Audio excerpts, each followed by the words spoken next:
A 7-month-old baby, Emmanuel Haro, vanished on a summer afternoon in California. His mother said she was attacked. His father said nothing. Police raced to a sporting goods parking lot, sirens echoing, as the story of a kidnapped child began to spread. An empty stroller stood as the only trace of his tiny life. The world was told a stranger had stolen him, but that story was a lie. Behind closed doors, people close to the family say the truth was far more brutal. A nurse who knew the household described constant fights, screams, shouts, doors slamming. Emmanuel was always nearby, caught in the chaos of two adults too consumed with violence to notice the child at their feet. That same nurse claimed the unthinkable, that in the middle of one of those fights, Emmanuel may have been stepped on, crushed under the weight of the very people meant to protect him. Rebecca Haro appeared in public with a black eye, the visible mark of a home where rage eclipsed love.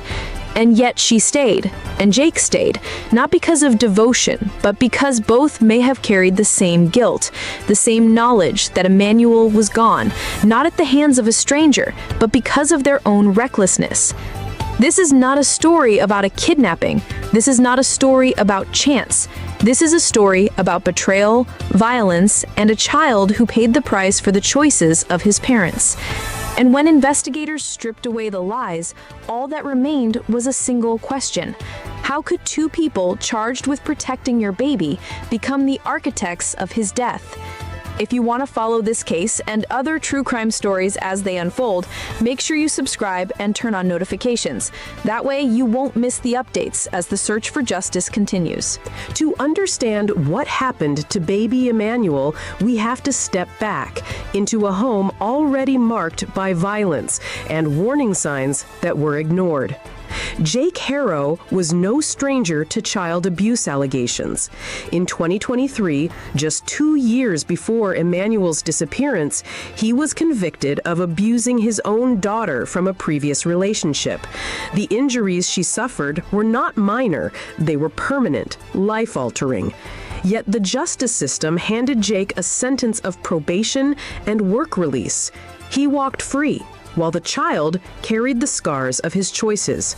Prosecutors now call that decision a failure of justice, one that may have paved the way for Emmanuel's fate. Rebecca Haro entered this picture as his partner, but instead of offering protection for her newborn, she seemed bound to Jake through conflict and chaos. A nurse who knew the family described the Haro household as a battleground. Arguments were constant, doors slamming, voices raised, objects thrown. Emmanuel, just an infant, was always there, close enough to feel the tension, close enough to be hurt. The nurse went further, suggesting what many can barely bring themselves to imagine, that during one of these violent clashes, Emmanuel may have been caught underfoot, stepped on in the frenzy of two adults too focused on their own rage to notice the child in their care. And then there was Rebecca's black eye, visible, undeniable. It told a story she never put into words, a mark of the violence that shaped her relationship with Jake. Some saw it as proof of a home in turmoil. Others wondered if it was a silent confession, a visible trace of the battles that Emmanuel had no chance of escaping. These were not isolated incidents. They were warning signs, each one pointing to danger, each one ignored. Neighbors heard the fights. Friends saw the bruises. The system knew Jake's history, yet no one stepped in. And so Emmanuel remained in that environment, his short life defined not by safety and nurture, but by tension, violence, and the looming shadow of tragedy. On August 14, 2025, Rebecca Haro's voice broke through to emergency dispatchers in San Bernardino County. Her words were frantic, urgent. She claimed her baby boy, 7-month-old Emmanuel, had been taken. The story she told painted a scene straight out of a parent's worst nightmare. She said she had been outside a Big Five sporting goods store, changing Emmanuel's diaper, when she was suddenly attacked. She told police she had been struck, knocked unconscious, and when she came to, her baby was gone. Within minutes, patrol cars and detectives flooded the parking lot. Red and blue lights bounced off the walls of the store. Crime scene tape stretched across asphalt, and officers began canvassing for witnesses. An empty stroller sat abandoned, a haunting symbol of the life that was missing. To the public, it appeared to be a textbook kidnapping. A mother left battered and confused, and a child stolen without a trace. But from the very beginning, cracks began to show in Rebecca's story. Officers noted the timing, the location, the supposed attack. None of it fit the evidence they were seeing. Surveillance cameras failed to capture the assault she described. Witnesses in the busy lot hadn't seen an attacker. And as investigators pressed Rebecca for more details, her answers became inconsistent. The timeline shifted. Her memory blurred in ways that raised more suspicion than sympathy. When detectives asked her to continue the interview, to clarify the story that was supposed to bring her baby home, Rebecca did something no desperate mother would be expected to do. She stopped talking. She refused to go on. Her silence echoed louder than her words. To investigators, it was as if she was protecting something or someone. And from that moment forward, the search for Emmanuel changed. What began as a race to find a kidnapped child was already unraveling into something else entirely. For investigators, the first hours of any missing child case are critical. Every minute counts. But as they dug into Rebecca Harrow's account of that August afternoon, the urgency shifted. Where detectives realized they were not chasing a kidnapper. They were chasing the truth. Surveillance footage from the Big Five sporting goods parking lot was their first clue. Cameras that should have captured a frantic attack showed nothing of the sort. No stranger, no scuffle, no baby in Rebecca's arms. Shoppers went in and out of the store, carrying bags, loading cars, unaware that a supposed kidnapping was unfolding just feet away. When interviewed, not one of them remembered hearing a scream. Not one recalled seeing a child. Detectives then turned to the Harrow household. What they found only deepened suspicion. Neighbors described arguments echoing through the walls, fights that shook the house and lasted deep into the night. When pressed, some admitted they hadn't seen Emmanuel in days, maybe longer. The baby, who was supposed to have been snatched in broad daylight, may have already been gone before Rebecca ever made her call for help. The timeline grew clearer. Phone records, witness accounts, and family statements all painted the same picture. Emmanuel's last confirmed sighting had been days before the alleged kidnapping. That revelation shifted everything. What had begun as a frantic search for a missing child was unraveling into a calculated deception. The kidnapping never happened. It was a story designed to distract, to confuse, and perhaps to hide a much darker reality. When the truth could no longer be ignored, detectives moved in. Both parents, Rebecca and Jake, were arrested. The charges leveled against them were heavy: murder and false reporting. The image of grieving parents clutching flyers was gone. In its place stood two defendants in handcuffs, accused of covering up their own child's death. The community's response was immediate and raw. People who had prayed for Emmanuel, who had joined search efforts and shared his photo online, now felt betrayed. The sense of collective grief turned to outrage. To them, the Harrows had not only taken away Emmanuel's chance at life, they had taken advantage of the community's compassion, turning friends and strangers alike into unwitting participants in their cover-up. And beneath the anger, one theory rose to the surface. If Emmanuel had been caught in one of those violent fights, if he had been stepped on in the chaos, that could explain everything. Rebecca's black eye was not just a bruise. It was a glimpse into a household where rage ruled. Jake's silence was not confusion, it was survival. Their refusal to turn on one another was not loyalty, It was self-preservation.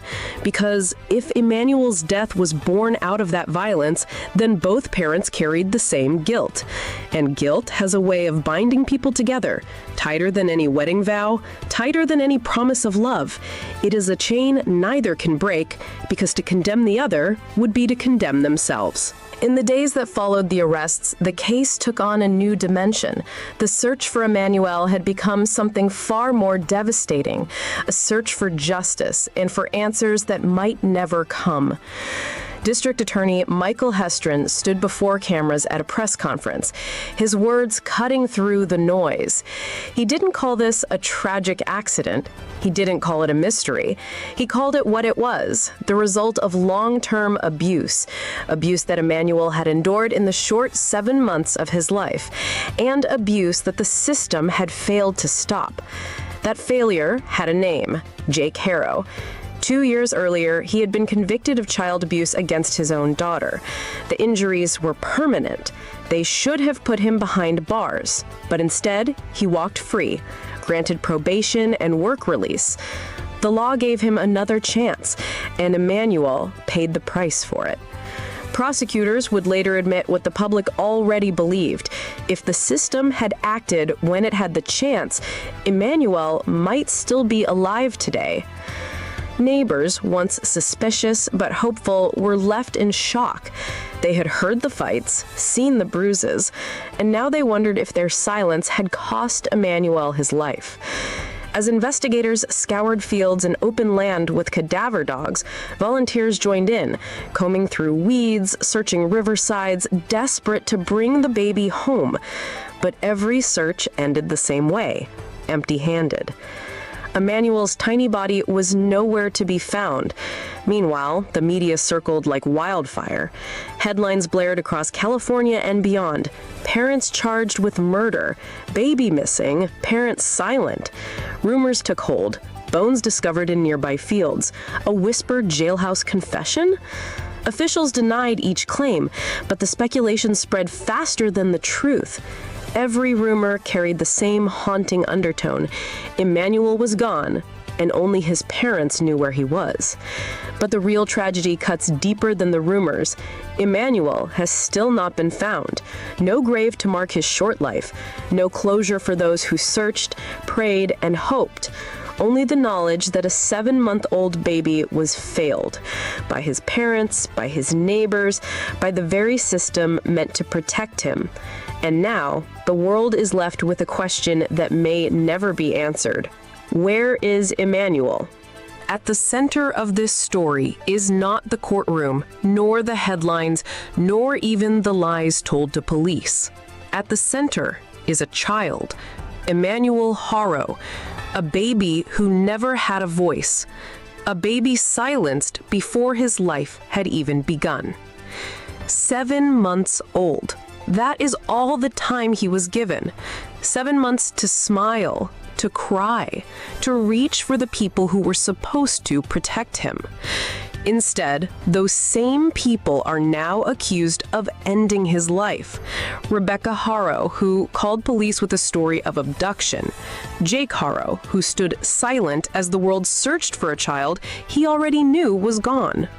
They were not only Emmanuel's parents, they were his protectors, his shield from harm. And in that sacred duty, they failed. They failed as parents. They failed as human beings. The weight of their choices leaves us with questions that pierce deeper than any headline. What does justice look like when the very people entrusted with a child's safety are the ones accused of destroying it? What is punishment in the face of innocence that will never return? And how many more warnings, how many more bruises, how many more neighbors' whispers, how many more second chances given to abusers must be ignored before another Emmanuel is lost? The photo of Emmanuel lingers, his face frozen in time. No laughter, no future, only silence. A silence that speaks louder than words, louder than excuses, louder than any courtroom testimony ever could. If you believe Emmanuel deserves to be remembered, and if you believe his story matters, subscribe to this channel and turn on notifications, because we will continue to follow every detail, every update, every step toward justice. Emmanuel's voice was taken from him, but together we can make sure his story is not forgotten.